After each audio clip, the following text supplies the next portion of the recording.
Quisiera que en esta tarde regresemos al aposento alto en Juan capítulo 16. Vamos a Juan capítulo 16 y quiero que viajen junto conmigo a la Jerusalén del primer siglo, a ese lugar en donde Cristo está con sus apóstoles, Juan capítulo 16, a poco tiempo de morir.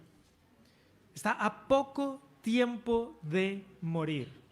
Estas palabras que estamos viendo son de las últimas palabras que Jesucristo va a decir a sus apóstoles antes de morir en la cruz y ser sepultado. Vamos a estudiar en esta mañana Juan 16, del 16 al 33, si así el Señor nos lo permite.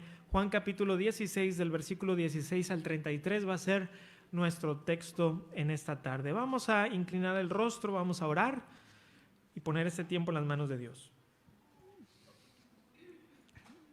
Tu palabra dice, Señor, abre mis ojos y miraré las maravillas de tu ley.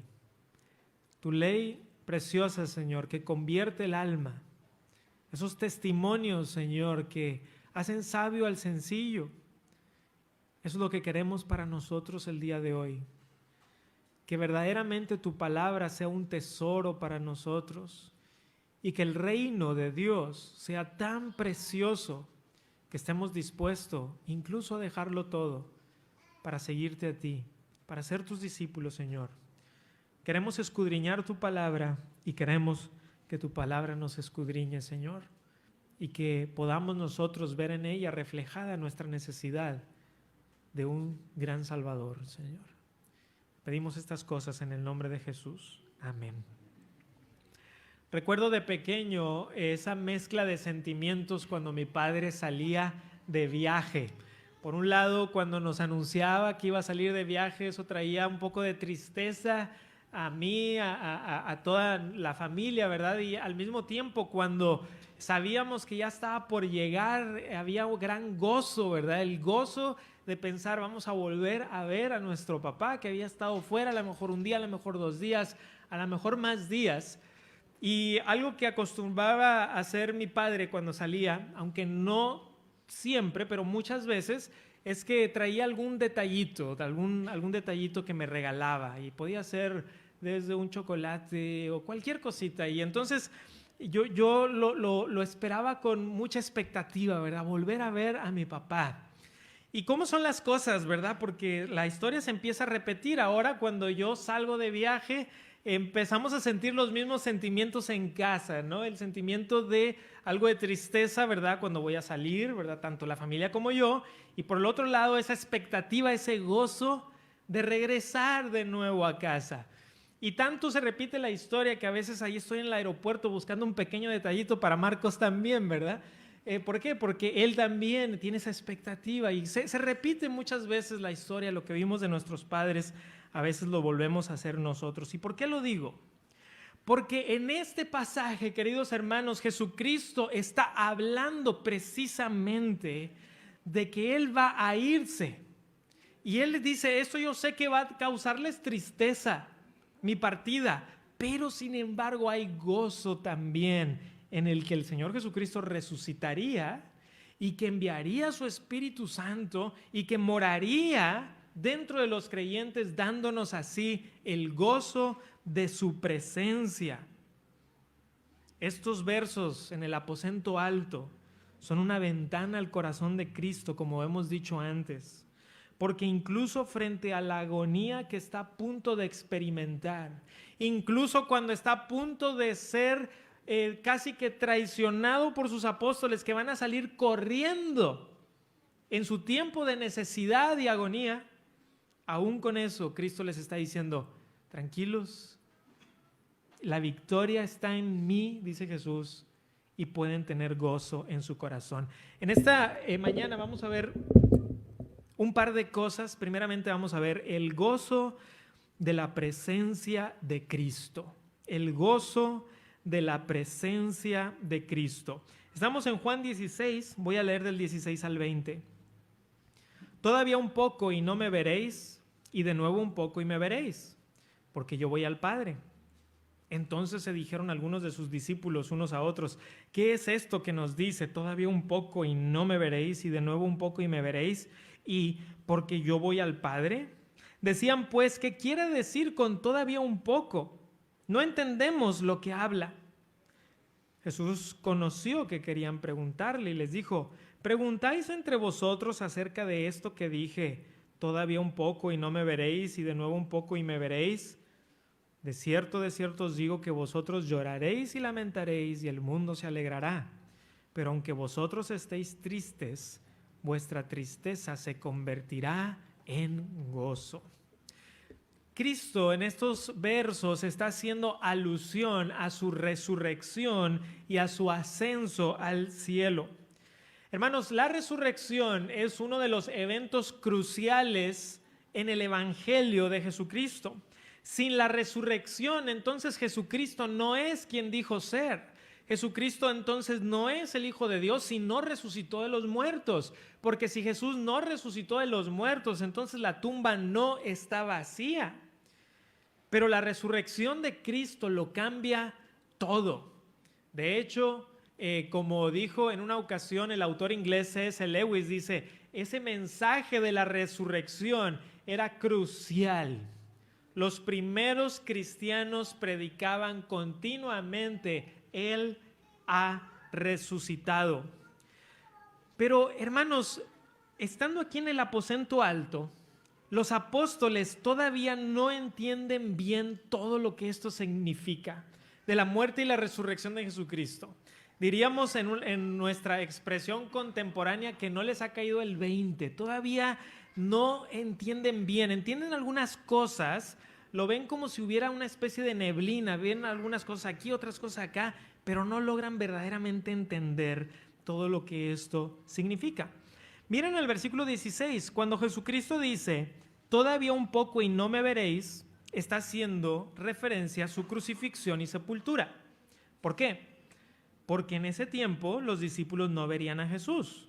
De hecho, estarían escondidos en ese tiempo. Por cierto, aquí están en el aposento alto. Esto sucede más o menos probablemente un jueves, ¿verdad? Entonces del aposento alto se van a pasar a Getsemaní, donde Jesucristo va a estar orando, y ahí es donde van a venir por el Señor Jesucristo, y el Señor Jesucristo va a estar ahí orando, recuerdan, y los apóstoles van a salir esparcidos. Eso va a ser por ahí de la madrugada del jueves al viernes, y para el viernes a mediodía, Cristo está en la cruz. Esto si seguimos la cronología tradicional, Cristo estaría en la cruz para mediodía del viernes. Entonces estamos a nada de que suceda esto, de que se vaya a Getsemaní y sea olvidado y prácticamente traicionado por sus apóstoles. Pero fíjense que en el versículo 16 dice: y de nuevo un poco y me veréis. Entonces, todavía un poco y no me veréis. ¿Por qué? Crucifixión y sepultura. Y de nuevo un poco y me veréis. ¿Por qué? Porque Cristo resucitaría al tercer día. Lo volverían a ver en la resurrección.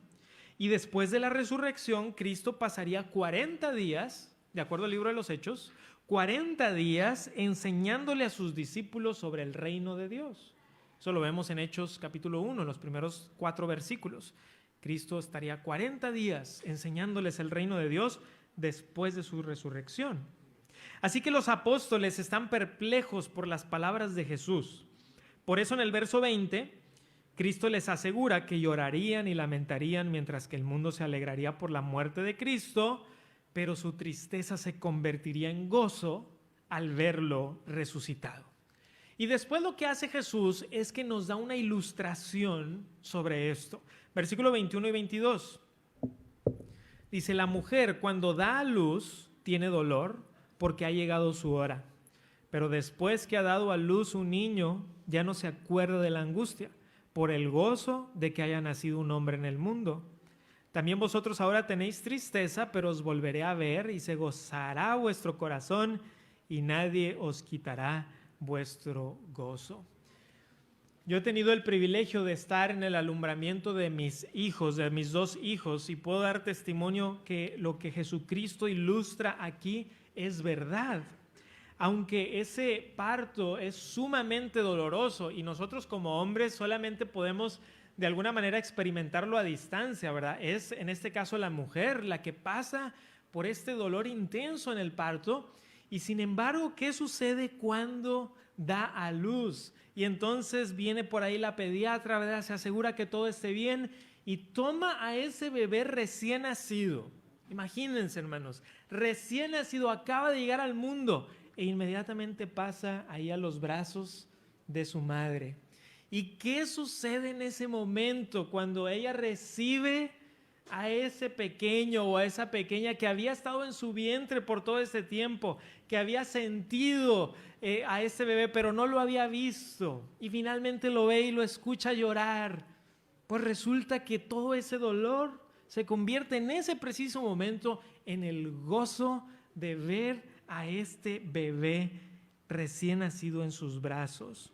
Y hermanos, de manera similar, aunque los discípulos tenían tristeza e incertidumbre por las palabras de Cristo, que les está diciendo, miren, yo voy a morir y me voy a ir al Padre y les voy a enviar al Espíritu Santo y ustedes van a ser esparcidos y van a ser perseguidos. Y Cristo dice, en medio de todo esto, su tristeza se va a transformar en gozo, porque verían a Jesús en la resurrección y después tendrían la presencia de Jesús en su vida. Miren el 23, dice, en aquel día no me preguntaréis nada. De cierto os digo que todo cuanto pidiereis al Padre en mi nombre os lo dará.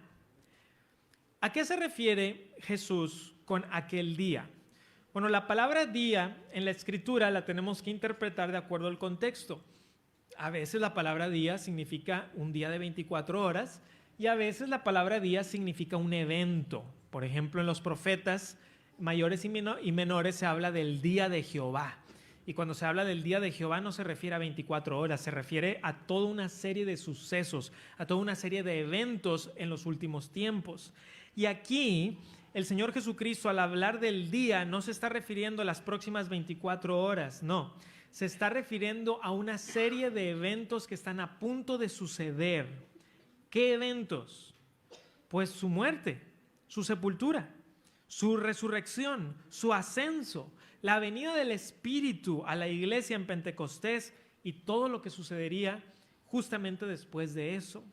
Recordemos que estamos aquí en Juan, ¿verdad? Capítulo 16, pero la última vez que estuve enseñando de Juan, ¿qué vimos? Acerca del Espíritu Santo que vendría y que descendería sobre la iglesia. Entonces, Cristo les está diciendo, en aquel día no me preguntaréis nada. Bueno, Jesucristo, ¿a qué te refieres? Jesucristo dice, me refiero a que cuando ustedes tengan el Espíritu Santo, es el Espíritu el que los va a guiar. Miren ahí en el mismo capítulo 16, pero en el versículo 12, voy a leer hasta el 14, Juan 16, 12 al 14. Aún tengo muchas cosas que deciros, pero ahora no las podéis sobrellevar. Pero cuando venga el Espíritu de verdad, Él os guiará a toda la verdad.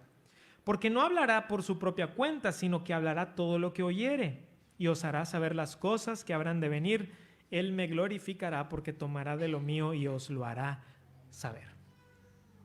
Cristo entonces promete a sus discípulos que recibirían aquello que pidan al Padre en el nombre de Jesús. Anteriormente ya hemos hablado que Jesús no está dando aquí un cheque en blanco para pedir cualquier cosa de acuerdo a nuestra voluntad. Y esta es una de las tragedias de estos versículos, que cómo la gente los malinterpreta. Toma todo, se olvida todo el contexto, ¿verdad? Y dice, mira, aquí dice que todo lo que pida me lo va a conceder, entonces voy a pedir más dinero y voy a pedir casas y carros. Y hermanos, no es que esté mal tener una casa o un carro, inclusive dinero. El problema es que aquí ese no es el enfoque. El enfoque es que el Señor Jesucristo está hablando de esto en el contexto de la misión salvadora de Cristo, en el contexto de la evangelización, en el contexto de la proclamación del reino. Entonces Cristo está diciendo, miren, yo he venido y estoy cumpliendo con lo que el Padre me encargó. Voy a regresar, sigan ustedes. Pero les digo algo, lo que pidan al Padre en mi nombre se los voy a dar. Porque ¿qué van a estar pidiendo los apóstoles? Van a estar pidiendo de acuerdo a la voluntad de Dios. Dios, ábrenos puertas. Dios, usa tu palabra. Dios, convierte a las personas. por medio de tu palabra. Entonces, aquello que pidieran a Dios con respecto a la predicación y la evangelización y la misión que tenemos como cristianos, de acuerdo a la voluntad de Dios, Dios lo concedería. Versículo 24 dice: hasta ahora nada habéis pedido en mi nombre, pedid y recibiréis para que vuestro gozo sea cumplido. ¿Recuerdan ustedes una ocasión que vienen los apóstoles y le dicen a Jesús: Jesús, Juan ya le enseñó a sus discípulos a orar, ¿por qué no nos enseñas tú a orar? Y Jesucristo dice: muy bien, cuando oren, orarán así: Padre nuestro que estás en el cielo, santificado sea tu nombre, venga tu reino, hágase tu voluntad. Entonces les empieza a enseñar. Y si ustedes recuerdan, cuando Cristo termina esa oración del Señor, que se le llama la oración del Señor o el Padre Nuestro, pues termina pidiendo: Señor, y líbranos del maligno, líbranos de la maldad. Y en esa ocasión no mencionó Jesús, o por lo menos no lo tenemos registrado en las Escrituras, que dijera sobre pedir en su nombre. Pero recuerden que el Señor Jesucristo no enseña todo así, o sea, Él va enseñando y lo va enseñando cada vez más y más y más y más. Entonces aquí Cristo está ampliando la enseñanza sobre la oración al decirle a sus discípulos que pidieran en su nombre. Pedir en el nombre de Jesús no es una especie de mantra, no es un amuleto que llevamos, no es una manera de quererle torcer la mano a Dios como si eso fuera posible. Hace algunos años hicimos un viaje al país de Zambia, en África, y estábamos ahí con el misionero, la familia misionera, y me dijo el misionero que cuando ellos estaban predicando el evangelio ahí en los pueblos de Zambia, eran muy cuidadosos con esta frase de en el nombre de Jesús. Y le pregunté por qué, y me dijo: lo que pasa es que aquí la gente lo ha adoptado como una mantra, es decir, dicen lo que quieran y al final dicen en el nombre de Jesús, y creen que por eso Dios de alguna manera está obligado a cumplir cualquier cosa que haya salido de su boca, aunque no sea conforme a la voluntad de Dios. Entonces nosotros le estamos enseñando a nuestra gente lo que verdaderamente significa en el nombre de Jesús. Es pedir conforme a su voluntad. Es pedir en su nombre, en sus méritos, en lo que representa su persona como el Mesías, como el Hijo de Dios. No es una vana repetición, o no debe de serlo. No debemos convertirlo en una vana repetición, sino que cuando lo digamos, tengamos en mente lo que esto verdaderamente significa. Y por supuesto, cuando recibimos aquello que hemos pedido en el nombre del Señor, y no sé cuántos de ustedes apunten por ahí sus peticiones, pero es sorprendente, a veces en los grupos de comunidad o de oración hacemos eso, ¿verdad? Repasamos las peticiones, pero ahora viendo las contestaciones y la sorpresa que te llevas, ¿no? Contestado, contestado, contestado, contestado, contestado. Pues, ¿qué es lo que nosotros sentimos? Pues un gozo. Dice Jesús, su gozo se va a ver cumplido, completo, absoluto. Es un gozo. Cuando estamos en presencia de alguien que amamos, nos sentimos gozosos, y los apóstoles se sentían contentos, ¿verdad?, de estar con el Señor Jesucristo, pero Cristo les está diciendo: están a punto de pasar por un tiempo en donde ya no van a estar conmigo. Cuando nos casamos, mi esposa y yo, en nuestra luna de miel, fuimos a algunos lugares, y entre ellos visitamos un parque temático de diversiones en los Estados Unidos muy grande, y nos la pasamos muy bien juntos, ¿verdad? Porque todo lo que hacíamos lo hacíamos juntos, y si íbamos a este lugar íbamos juntos. Y entonces, años después, y ya había nacido de hecho mi hijo Marcos, estaba yo de viaje y dije: bueno, ya que estoy aquí voy a ir a uno de estos parques temáticos. Y entonces fui, y para mediodía ya estaba bien aburrido, ya no sabía ni qué hacer, porque no tenía con quién compartirlo. Todo lo que pensaba era: si aquí estuviera mi esposa, esto hubiera estado divertido. Si aquí estuviera Marcos, nos hubiéramos subido juntos. Pero, ¿por qué? Porque disfrutamos las cosas muchísimo más cuando las compartimos con nuestros seres queridos, ¿no? Sentimos algo sobre poder compartirlo con ellos. Y hermanos, hay un gozo completo que experimentamos en la comunión con Jesús. Y aquí Cristo promete a sus discípulos algo increíble, que incluso cuando su presencia física no estuviera aquí en la tierra, podríamos experimentar gozo, porque este gozo viene de tener a Cristo morando en nuestra vida. ¿Recuerdan lo que aprendimos hace algunas semanas, ya quizá un par de meses, cuando Jesucristo dijo lo siguiente: el que me ama, mi palabra guardará, y mi Padre le amará, y vendremos a él y haremos morada con él? Eso es Juan 14:23. Si estás tomando apuntes, Juan 14:23. Queridos hermanos, tú puedes experimentar el gozo de la presencia de Cristo si tú has venido a fe en él, si tú has confiado verdaderamente en él. Aunque en este momento no tenemos la presencia física de Cristo, sino que la esperamos en su segunda venida, puedes tener ese gozo. ¿Por qué? Porque Cristo ha dicho: enviado el Espíritu para morar en ti, y incluso el Padre y el Hijo, como acabamos de leer en Juan 14:23, hacen su habitación en los creyentes. Así que primeramente vimos el gozo de la presencia de Cristo. Vamos a ver una segunda cosa. Vamos a ver ahora la paz de la victoria en Cristo. La paz de la victoria en Cristo. Miren el versículo 25. Versículo 25, estamos en Juan 16, dice: estas cosas os he hablado en alegorías, la hora viene cuando ya no os hablaré por alegorías, sino que claramente os anunciaré acerca del Padre. La palabra alegorías que vemos aquí en nuestra versión, la Reina Valera, es una palabra que proviene de una palabra griega, porque Juan se escribió en griego, y que se refiere al lenguaje figurado, se refiere a metáforas, se refiere a dichos proverbiales. Y la razón por la cual Cristo dice esto es que a lo largo del Evangelio Cristo les había enseñado, y había estado enseñando mucho por medio de lenguaje metafórico. Por ejemplo, Cristo dijo allá en Juan capítulo 6 que Él era el pan de vida. En Juan 8 dijo que era la luz del mundo. En Juan 10 dijo que era la puerta. En Juan 10 también dijo que era el buen pastor. En Juan 11 que es la resurrección y la vida. En Juan 14 que Él es el camino, la verdad y la vida. Y en Juan 15 que Él es la vid verdadera. Entonces todo esto era en lenguaje metafórico. Yo soy la vid, yo soy el pan, yo soy el camino, yo soy el buen pastor, yo soy la luz.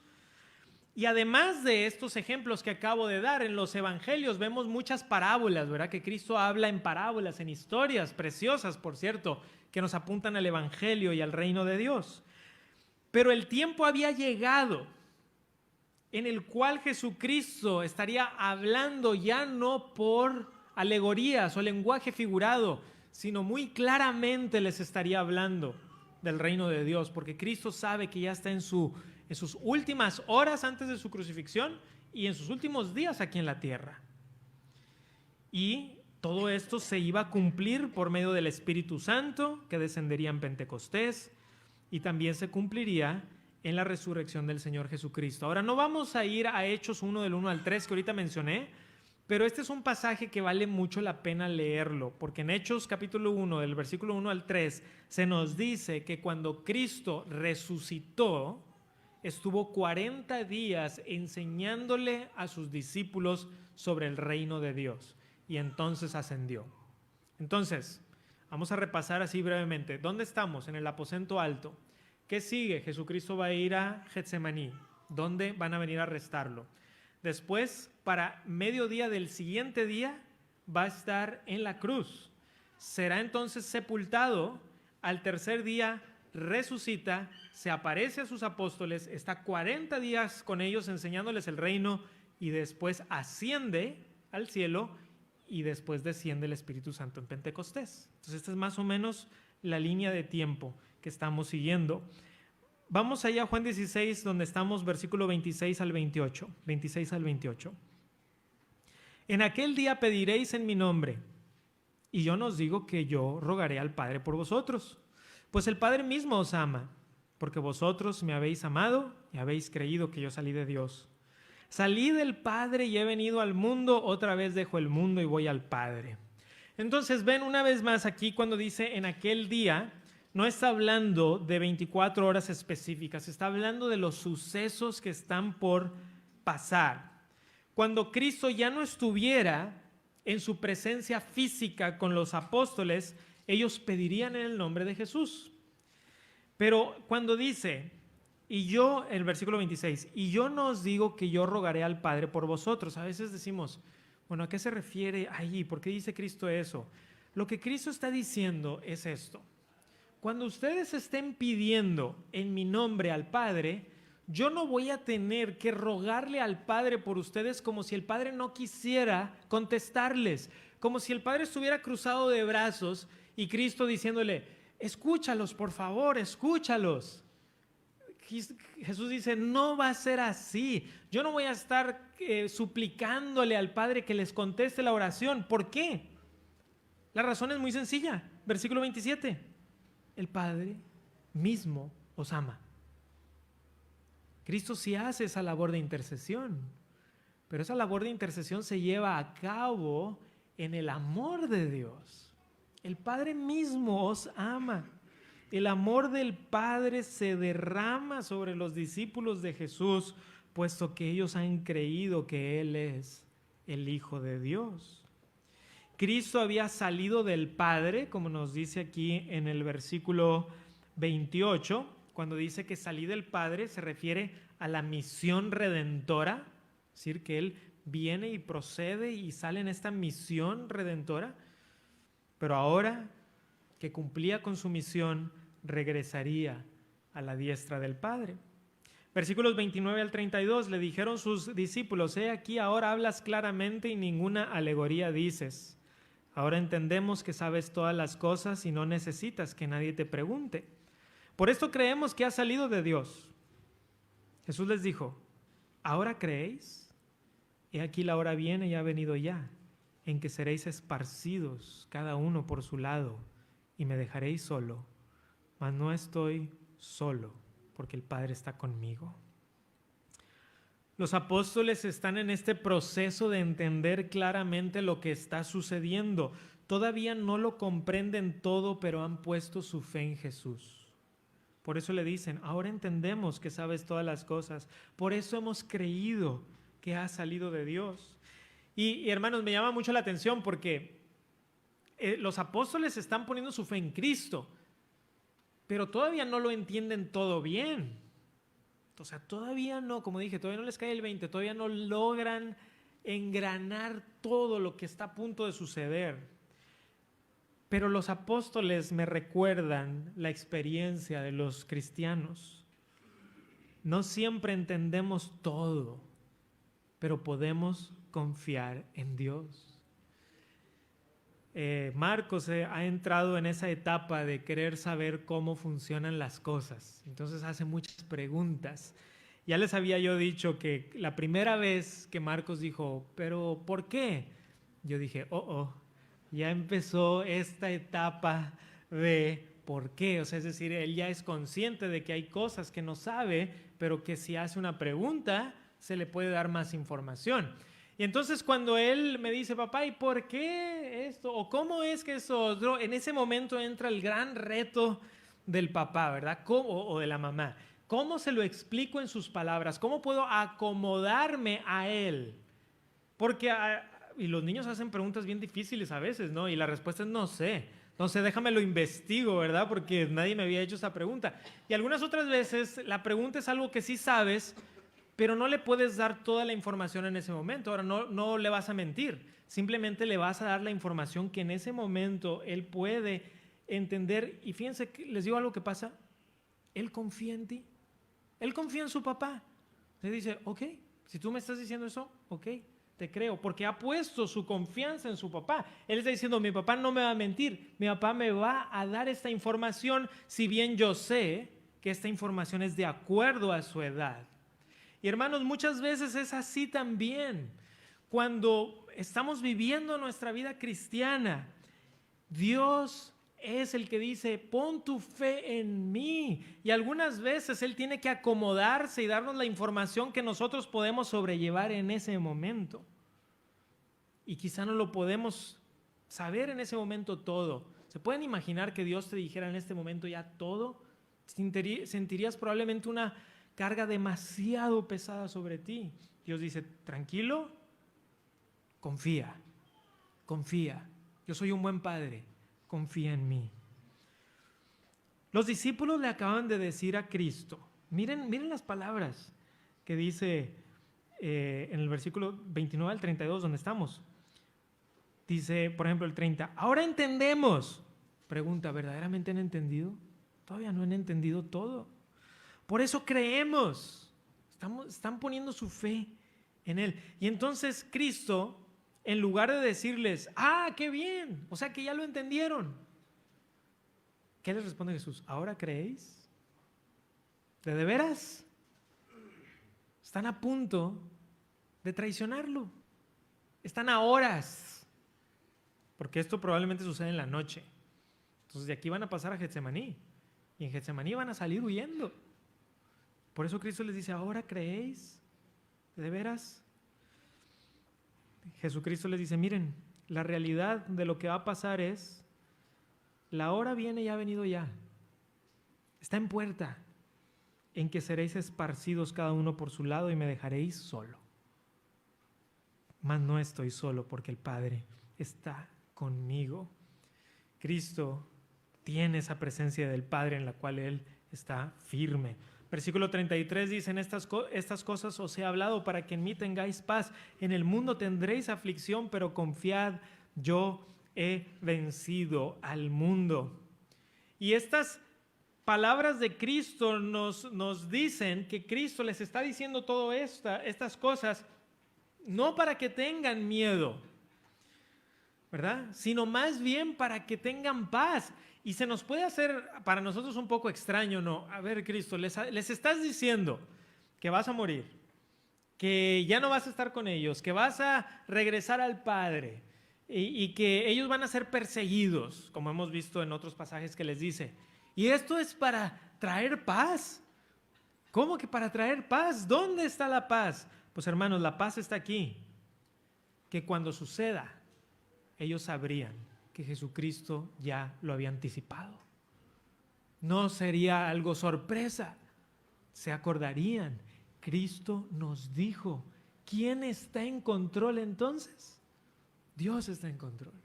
Dios está en control.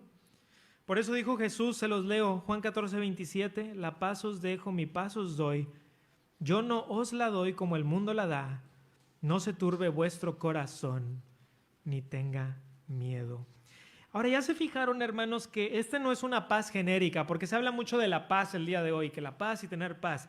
Miren qué dice el 33, estas cosas os he hablado para que en mí tengáis paz, dice Cristo. Entonces Cristo está diciendo, si ustedes confían en mí, tendrán paz.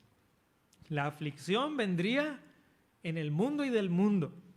Y hasta el día de hoy, los discípulos de Jesús se ven afligidos por un mundo que rechaza la verdad de Dios y que rechaza el Evangelio. Pero podemos encontrar paz en la confianza de saber que Jesús ha vencido al mundo. Miren lo que dice, confiad, yo he vencido al mundo. Miren la certeza que tiene Cristo. Este es Cristo antes de la cruz, todavía no es el Cristo resucitado. Él está a punto de ir a la cruz, pero Él tiene la certeza de cumplir con la misión de Dios que dice, miren, tranquilos, yo he vencido. Aquí no estamos en incertidumbre, Cristo es el que gana.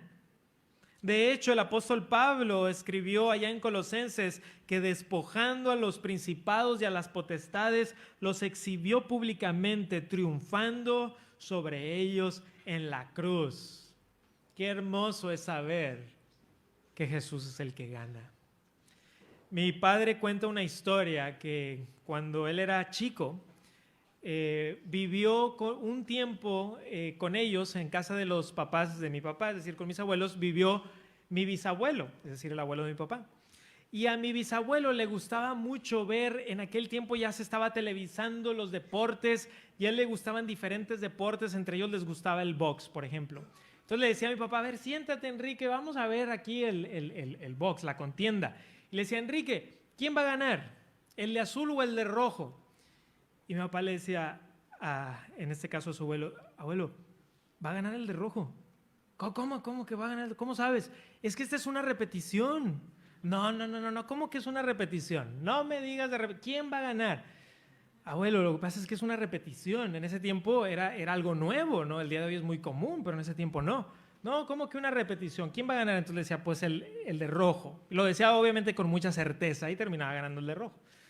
Y dice, papá, yo no sé si mi abuelo lo hacía para vacilarme o en serio, pero pues yo me sentía con mucha seguridad porque yo ya sabía quién iba a ganar. Hermanos, nosotros podemos estar con seguridad porque ya sabemos quién gana. No tenemos que estar ahí. ¿Será Cristo que gana? ¿Será Satanás que gana? ¿Será el mundo que gana? No, Cristo gana. Ya tenemos la revelación, ya se nos ha dicho y podemos confiar que Jesús es el ganador. Y quizás tú estás pasando por pruebas o tribulaciones, o quizás están en puerta.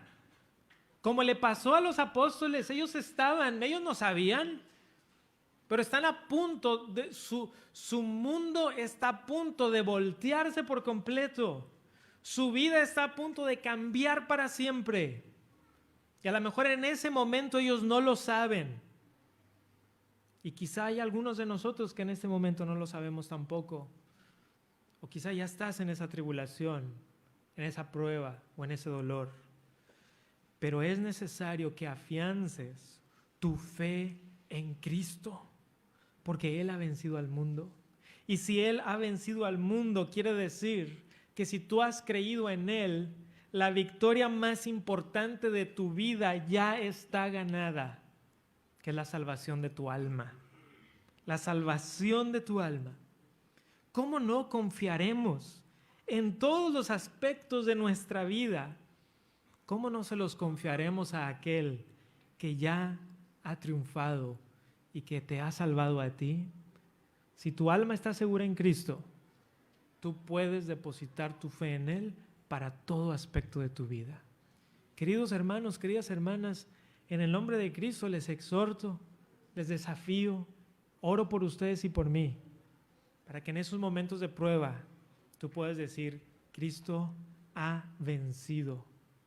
Y puesto que Cristo ha vencido, aquellos que han puesto su fe en Él, vencerán también con Jesús. Vamos a orar. Gracias, Padre, por tu palabra. Bendito sea tu nombre, Señor. Gracias te damos porque tú eres el que nos da todo aquello que necesitamos. E incluso aquellas cosas que no sabemos que las necesitamos, tú nos las concedes, Dios. Y aún padecer por tu nombre es algo que tú nos concedes. Bendito seas, Señor. Te agradecemos por ello. Y te rogamos ahora, Señor, que nos acercamos a tu mesa, a esta mesa de comunión espiritual, que podamos nosotros hacerlo con un corazón contrito, con un corazón humillado, para la gloria y honra de tu Hijo, Señor, puesto que es en su nombre que oramos y pedimos estas cosas. Amén. Amén.